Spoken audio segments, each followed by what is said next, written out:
Labadiena, gerbiami televizijos žiūrovai. Šiandien mūsų laida bus apie grožį, apie stilių.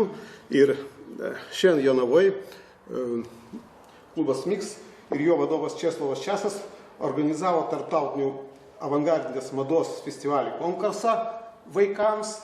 Ir pas mus svečiuose žinoma Lietuvos mados stilistė Asta Valentaitė. Ilgametę patirtį turinti mados žinovė ir vienas stilingiausių Lietuvos moterų tituluojama gražuolė. Labą dieną. Labą dieną. Labai gražiai pristatėte. Jūs esat jonavietė. Taip, kilus iš Jonavos. Čia gimus ir čia užaugus. Čia gimus, čia užaugus, taip. Toks prastas jau miestelis mūsų Jonava, jeigu pačios gražiausias moteris gimsta ir užauga Jonavoje. Aš norėčiau šiandien jūsų paklausti, kas tai yra mados stilistika ir kokie tokių konkursų tikslai? Visų pirma, žiūrėdama į vaikus, aš mačiau, kaip jie stengiasi, kaip jie ten demonstruoja, kaip jie ten jaučiasi toje scenoje. Aš manau, kad tai pirmiausia liečia patį vaiką. Tai yra jiems užsiėmimas, tai yra savotiškas tobulėjimas, tai yra tikrai, kad nelaksto gatvėmis kažkur, o jie vaikšto į repeticijas, ruošiasi, stengiasi, kažkokias baimės galbūt nugali, scenos baimė, gauna drąsos. Aš manau, kad tai yra tokia savotiška patirtis ir aplinka, kultūrinė aplinka, kurioje vaikas pats auga ir tobulėja. Ir būtent man patinka tai, kad čia yra ir mada, ir stilius, ir aišku, tai labai individualu, vieniems patik gali, kitiems neskonio reikalas ir taip toliau. Bet pačių vaikų išraiška, pasirodymas, jiems, manau, suteikia daug džiaugsmo ir pačio, kaip minėjau, jau tobulėjimo, estetinio suvokimo ir viso kito. Manau, vien tik pliusai vaikams. Tėvai turėtų ugdyti vaikui tą tokio grožio supratimą arba tokią laikyseną savęs. Taip, šiaip. Čia turėtų būti labai individualu. Pats vaikas vienas pasirinko sportą, kitas pasirinko modelio karjerą, kitas dar kažką, kitas galbūt ten knygas skaito, jam visiškai ta mada neįdomi. Ir labai yra įvairiausių vaikų ir aš manau, kad tokiam ypač mažiems yra sunku, aišku, nuspręsti tėveliams, kur vesti vaiką, kurią linkmę pakreipti. Bet manau, kada vaikas turi kažkokio kūrybiškumo, piešia, kažkokio taip nori, gal kažkokios aktoriškumo, turi tokios drąsos išeiti kažką pasirodyti ar šokti, tai aš manau, būtent jam čia ir yra vieta. Kada netgi kalbant apie pačią save, tai į klubą Mix atėjau būdama jau paauglė, 16 metų, ir mane Česlovas išmokė vaikščioti. Ir aš iki šių dienų, kada mane giria, kaip mano pasirodymus palydė aplodismentais, šiuo metu tikrai dažnai esu kviečiama garsiausio Lietuvos dizainerio pasirodymus, paminėsiu Juozo Statkevičiaus, tai tiesiog publika ploja, kai išeini. Ir aš pačius pradmenis iš tiesų gavau šitame klube. Tai yra vaikščiojimas, tai yra pateikimas, tai yra laikysena. Aš manau, mergaitėms tai yra vieni pliusai. O tai nulėmė ir jūsų tolimesnį mokslą. Jūs baigėt Vilniaus akademiją, Dailės akademiją. Kas lėmė to, kad jūs būtent ten stojate ir pasirinkot tokį kelią? Nuo mažų dienų aš buvau mėgėja piešti. Ir ten mamos žurnalus mados karpydavau, modeliuodavau, siūdavau. Tai mano toks buvo, labai daug piešdavau ten vairiausių lėlyčių, rūbelių. Tiesiog buvo toks mano pomėgis ir tėvai tą pastebėjo. Ir lankiau dailės mokyklą Jonavoje, toliau, sakau, įsiliejo būtent ir šitą gal daugiau scenos, grožios ir mados pateikimas būtent su klubu Mix. Ir toliau, aišku, studijos dailės akademijoje. Tai manau, kad viskas susidėjo. Aš jau tokiu keliu, tai yra kūrybos, grožio, estetikos, teatro, sakyčiau, irgi. Yra moteris turinčios tam tikrą šarmą, yra moteris, kurios yra, negalima sakyti, kad moteris negražios, nėra negražių moterų turbūt, bet yra moteris, kurios, pasakykim taip, ne pačios gražiausios, tačiau jų yra tokia elgsena, žinot, kuri net neleidžia pasakyti, kad šita moteris negraži. Jinai visko parodo, kad jinai yra graži, kad jinai yra savim, pasitikinti savim ir taip toliau. Ir yra moteris, kurios yra, kad ir gražuolės, bet jos sėdi kaip pilkos pelytės, savęs neparodančios ir taip toliau. Nors galėtų būti žvaigždėmis. Kas reikalinga, ko joms trūksta to moterim? Ko reikėtų, kad jos taptų tokios gražios kaip jūs? Ačiū. Galėčiau pasakyti tik tiek, kad tai irgi labai individualu ir čia daug susieina dalykų. Tai tavo aplinka, kurioje augi, kurioje būni, tavo išprusimas, tiesiog ta aplinka, kurioje tu augi, tai, ką tu matai ir aplamai. Tai aš manau, kad pačią moteris formuoja taip pat jos pomėgiai, būtent jinai turi atrasti save, kuri norėtų pasireikšti. Saviraiška suteikia daug pasitikėjimo savimi, tas tobulėjimas. Aš pati pagal save matau, kad pasitikėjimas atėjo, nebuvo jo iš pat pradžių, tiek tu turėjai perlipti kai kuriuose vietose pati save. Tai yra, manau, kad norėjimas siekti kažko, tobulėti, domėtis ir tai nekalbant apie vien tik tai grožį, ne vien tik apie išvaizdą, bet apie patį vidinį, jeigu turi kažkokį pomėgį, pasirink kryptį reikiu, eik siek savo tikslu. Ir tai tu gausi pripažinimą kitų, aplinkinių, draugų, šeimos, galbūt vėliau ir turėsi kažkokią savo publiką. Tarsi, tu nežinai, į ką galų gale išauksi ir kuo tu būsi. Bet visada turi būti toks pastovus siekimas kažko daugiau ir nestovėjimas vietoje. Bet tam turbūt reikia ir drąsos. O drąsos, tai aišku, visada daugeliu iš mūsų jos trūksta. To pasitikėjimo ir tikrai ir pati perjusta, ir draugės matau, ir visa kita, bet aš manau, kad kartais ir kažkokių artimų draugų pastumėjimas, kažkoks paraginimas. Ir aišku, kada tu, jeigu tu pasirenki kažkokią dailės kryptį ir kada tavo įvertina darbus, tu visą tai gauni ir dar gauni didesnį postumį eiti toliau. Taip kad aš manau, visada reikia nebijoti rizikuoti ir kartais ne visada pasiseka. Tiek pat ir man gyvenime visko yra buvę. Nepasisekdavo kartais, vis tiek, tada dar labiau užsispyrė ir sieki. Tai manau, toks užsispyrimą, rasti savyje tokių jėgų užsispyrimą. Stilistė, tai yra specialybė ar tai yra gyvenimo būdas? Manau, kad tai yra ir tai, ir tai.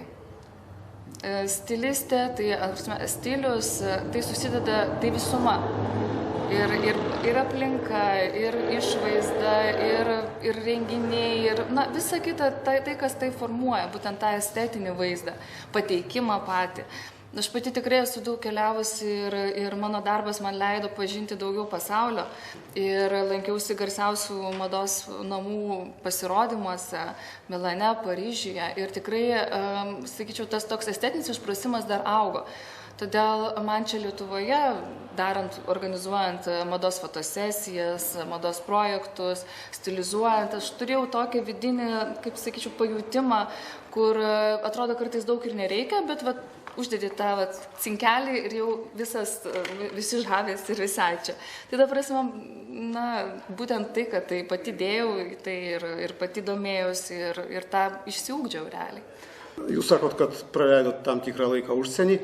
Jums nekilo noras, kaip dabartiniam jaunimui ten daleiskim pasilikti, arba nebuvo jums tokių pasiūlymų, kad pratęs darbą ten užsienį? Visokių minčių kildavo, bet visada savo sienas kažkaip atrodo jaukiau ir saugiau ir visa kita. Ne, niekada neatmetu galimybės, galbūt tikrai atsirasiu ir užsienyje. Žmonės sako, kad grožis tai yra laikinas dalykas, su amžium jisai nublėsta. Kaip jūs manytumėt, ar tas verslas jisai gali ilgai tęstis, su amžium, sakysim? Jeigu šiuo metu, galbūt sakyčiau, mano toks labai yra geras amžius, kada aš ne tik stilizuoju, bet ir pati dar būnu toje fotografo, prieš fotokameras ir dažnai mane pasirenka kaip veidą, ar tai būtų grožio produktai, kremai, ar tai būtų kažkokio dizainerio rūbai reprezentuojami. Tai dažnai ir pati esu dar iki šiol, nors mano amžius jau, kaip sakyčiau, modelio parametrus galbūt ir jau išeina iš jų amžiaus, bet iki šiol esu populiari ir manau, kad dar irgi išliksiu, bet kuo toliau, to labiau pasirenka tave kaip asmenybę, ne tik kaip gražų veidą. Tai pasirenka kaip asmenybę, atstovaujantį gal kažkokią grožio, to tokio, stiliaus, todėl vat, aš manau, kad čia su amžium ne visada gali pasakyti, kad tas grožis išbrės ir tas tavo darbas, tarkim, nueis kažkur dar. O taip pat ir pati labai dažnai, kaip minėjau, dirbu už kadro, tai tenais kartais tu pati kūri grožį ir tą grožį gali kurti ir būdama 60 metų ir, ta prasme, niekada negali žinoti. Stilistė gali ilgai gali būti ir dirbti būtent suktis toje madoje, bet nebūtinai prieš kameras, bet ir už kamerų, taip kad yra kur pasirinkti. Aš norėčiau pasirinkti savo stilių, taip, ir aš kreipčiausi į specialistą, tokį kaip jūs, kuris patartų man, kaip man apsirengti, kaip man elgtis, juk stilistika tai nėra tik tai drabužiai, tai yra susidaro iš daugelių dalykų. Tokių specialistų, sakykime, Jonavoje, ar yra tokių specialistų? Na, nežinau. Iš viso Lietuvoje aš tik tai keli žinau, kurie mano manimų galėtų kažką daugiau duoti ir patarti žmogui. Tarkim, pagal mano skonį, kaip man atrodo. Ir kaip jūs minėjote, kad stilius ne tik rūbų parinkimas, tai yra bendro įvaizdžio sukūrimas, tai yra ir plaukai, yra ir makiažas, yra daug detalių, iš kurių susideda visuma. Ir į mane pačią dažnai kreipiasi moterys ir rašo laiškus ten per socialinius tinklus, susiranda ir ten, tikrai aš matau, kad kuo toliau, tuo labiau tai tampa ne tik, kad tu turi pasirinkti kažkokį tinkamą švarkelį prie tinkamos škelnių ar ten dar, o dažnai klausimai, kokias procedūras, kokius kremus, kaip ten, kokį plaukų stilistą.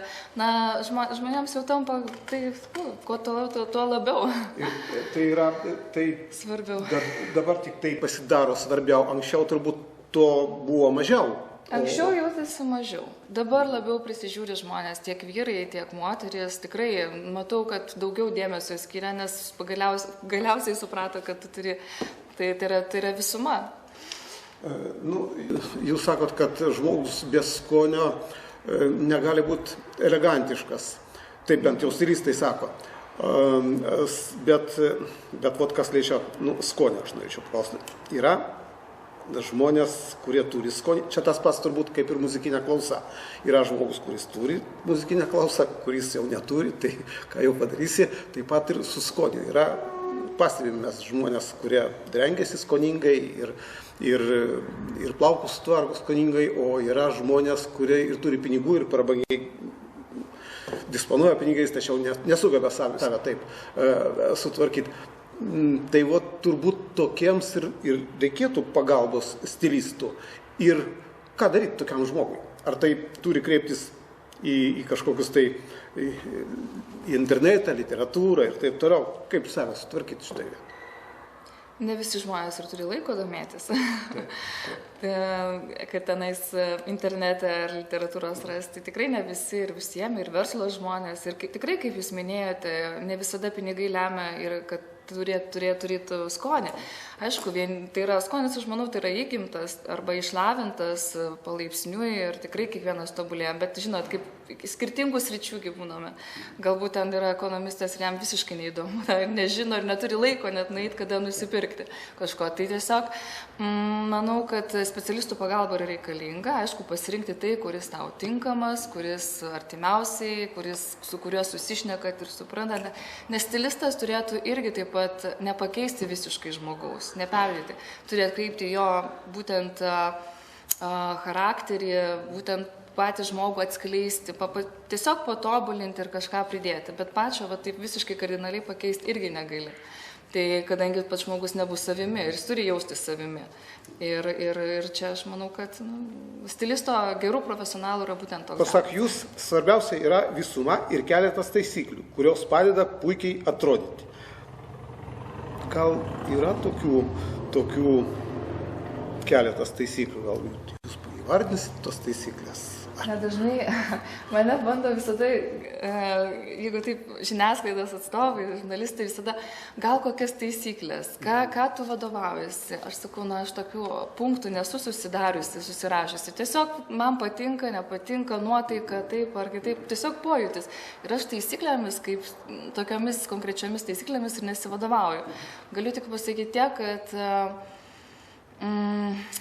renkuosi, jeigu kalbant apie patį stilių, apie patį įvaizdį ir kaip jaustis, kad gerai, tai na, tarkim, ir neišleidžiant daug pinigų, tai visada pirmiausia, sakau, peržiūrėkim sezono spintą, tarkim, po žiemos, tai yra pavasario, vasaros spintą, pereikim, pratikrinkim, atsikratykime tenais kažkokių atsibodusių daiktų, nepatinkančių daiktų ten ir atiduokite, perparduokite, yra tikrai dabar, pasidalina ir tiesiog leisti atsirasti vietai kitiems naujiems daiktams, sezono kažkokiems perliukams, kurių ten, aišku, dabar tos informacijos yra pilna, žurnalų daug, interneto irgi daug, tai jeigu ten pasidomi, tai tikrai gali atrasti kažkas savo patinkantį.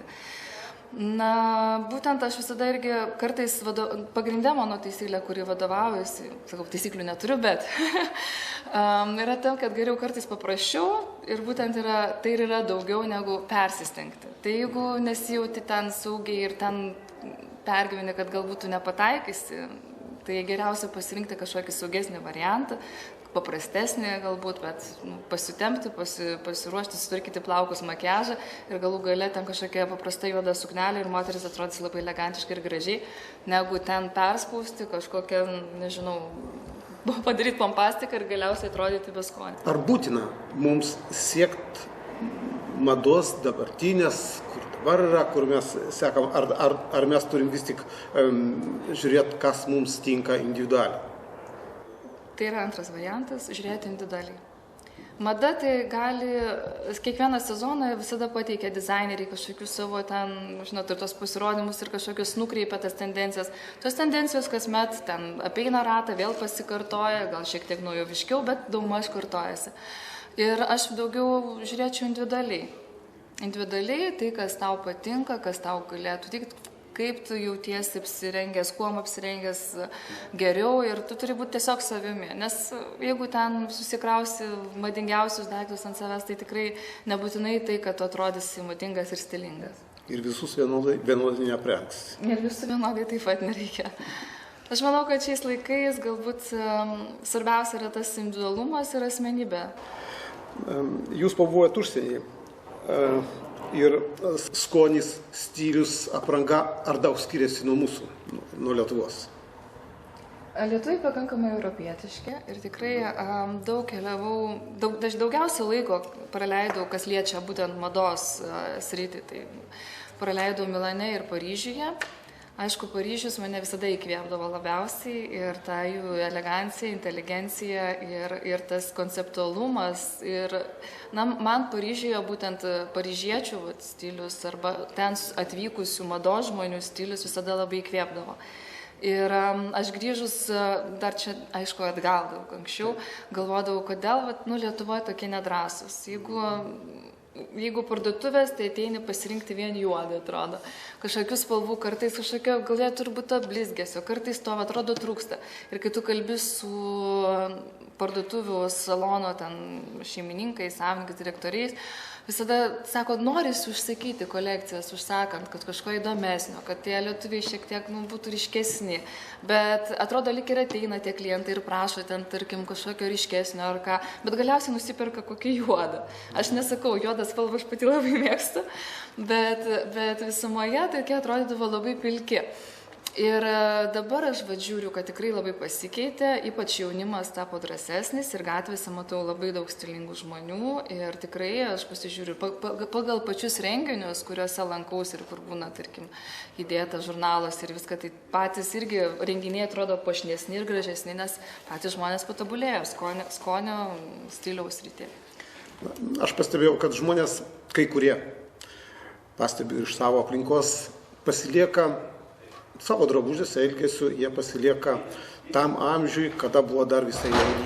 Nors jiems jau metų tiek, kiek man panašiai, bet jie rengiasi ir elgesys jų toks pat, kai jiems buvo 16-18. Aš nesakau, kad tai yra labai blogai, bet kartais tai atrodo juokingai. Kuriems labiau reikėtų stilisto patarimo, konsultacijos, ar jaunesniem, ar vyresniem? Žinokit, tai irgi individualu. Aš manau, kada žmogus ilgai išlieka jaunatviškas, tai yra tikrai dideli pliusai, bet aišku, ten galbūt 60 metų moteriškė su minisijonu atrodytų jau juokingai. arba kažkokiam netinkamom spalvom. Tai aš manau, kiekvienas turėtų vis tiek atsižvelgti savo amžių, bet aišku, vyresniems žmonėms siūlau tikrai per anksti savęs nenurašyti ir nepabijoti kartais pabūti ryškesniems. Bet aišku, reikia nepersistengti ir kad netrodytų juokingai. Apie jūs daug rašo spaudoj ir daug yra komentarų apie jūs. Tų komentarų yra visokiausių. Kaip jūs vertinat tos komentarus? Ar jūs juos vertinat kritiškai, ar priimat savo, ar tai jūs arzina, ar tai jūs, ar jūs tai prajuokino, ar jūs į tai nekreipėt dėmesio? Kokia jūsų reakcija? Nepamenu, tiesą pasakęs, nepamenu, kada paskutinį kartą juos skaičiau. Anksčiau, kadangi aš jau esu viešumoje, nežinau, čia gerą 10 metį, daugiau, tai pradžioje galbūt reaguodavau, o po to tiesiog suvokiau, kad jeigu į blogus, tarkim, blogą informaciją, kažką apie tave, ten vis tiek nori kažką įkasti, įgnipti, kažką paneigti. Tai tokių būna dauguma. Ir didžioji dauguma. Ir aš pagalvoju, kad aš pati gyvenime nesu niekartą jokio blogo komentaro parašiusi ar ten kažką pasakusi, kad žmogų įžeisti. Tai tiesiog ir pagalvoju, kokie žmonės ten sėdi prie tų kompiuterių ir kad jie taip gali tokiom, bet tarkim, šiukšlė mėtytis į kitus. Tai tiesiog tai yra jų problema. Tai yra patys savimi nepatenkinti žmonės, tai yra nelaimingi kažkuo ir man jų tiesiog gaila. Tai aš tik pagalvoju, aš tik nusijuokdavau, kada ant tave sako, kad tu tokia ir tu žinai, kad tu tikrai tokia nesi ir man tai yra juokas. O yra žmonių, kurie pavydi turbūt paprasčiausiai. Aš manau, kad tai yra vien tik pavydas ir kažkoks nepasitenkinimas pačiu savimi. Ir jie nori kituose išvelgti kažką blogo ir tai atrodo arba sugalvoti ir išsilieti, kad jiems palengvėtų. Tai yra psichologinės problemos turinti žmonės tiesiog. Ir man jų nuomonė tai tikrai neįdomi, man imponuoja tokių žmonių, kurie yra šalia manęs, tai yra tokių žmonių, kurie yra autoritetai man ir jų pagyros ar jų pastabos, aš visada ar ten kažkokia kritika, aš juos tikrai priimu ir įvertinu. O tai, kas ten yra socialinėje erdvėje skleidžiama ir šmeižiama ir visa kaip išsiliejama, tai man visiškai neįdomu. Aš priimu tik gerą informaciją. Taip. Aš jums galiu pasakyti vienas dalis, iš komentaro, aš tik tai suteiksiu jums galimybę atsakyti žmogui. Kažkodėl tai abejojama, kad jūs natūrali. Atrodo, kad kai kam atrodo, kad tai visą tai dirbtina. Aš manau, kad jūs sėdite prieš mane, aš matau, kad tai yra natūralus žmogus, gražus, švarus ir malonus. Kodėl žmonėms taip atrodo, kad jūs turit būti kažkokia tai, galbūt pripumpuota butulino ten, aš nežinau, kad jūs, tas grožis jūsų yra dirbtinas. Taip žmonės, dalis žmonių taip galvoja, jiems taip atrodo. Jiems atrodo, kad natūralaus grožio tokio nebūna, kaip jūs esate. Deja, būna. Yra. Deja, būna. Ir ne vienas, nemanau, kad tai aš vienintelė kaip pavyzdys ir tikrai yra ir vyresnių moterų, kurios atrodo nuostabiai gražiai ir su visiškai minimaliu kažkokiu ten grožio specialistų įsikišimu ir taip toliau. Aš pati tai esu tikrai natūrali ir yra visokios gudrybės, makiažo gudrybės, yra būtent kaip paryškinti ten kažkokius bruožus ar tiesiog užeidi su makiažo priemonėmis gali daug ką padaryti. O taip pat yra ta būtent irgi bazė, tai yra genai, tai yra gerai visada ir prižiūrima oda, plaukai, visa, svarbiausia prižiūrėti ir sveikai gyventi, būtent gyvenimo būdas, aš niekada gyvenime nesu rūkius.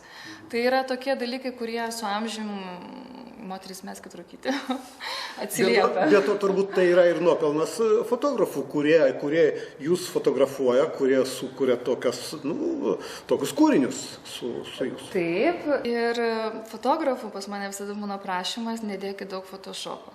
Geras fotografas turi taip sušviesti, pastatyti šviesas, lempas fotostudiją ir sušviesti veidą ir būtent irgi labai individualiai pagauti tavo charakterį ir tavo gal kažkokius minusus paslėpti. Bet tas retušas tai turi būti labai minimalus. Tie vadinami photoshopai ir, aš jų nesu šalininkė ir man jie nėra pačiai artimi. Man, kai per daug nuretušuojama, tai tarsi praranda pats žmogus tą charakterį ir šarmą.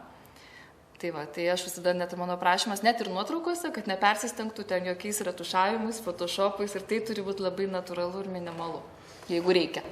Sakykit, jūs dažnai rodo, kad jūs dalyvaujat vakarėliuose, elito, ten turtingų žmonių ir taip toliau. Sakyt, tai jūsų yra darbo dalis ar jūsų toks gyvenimo būdas?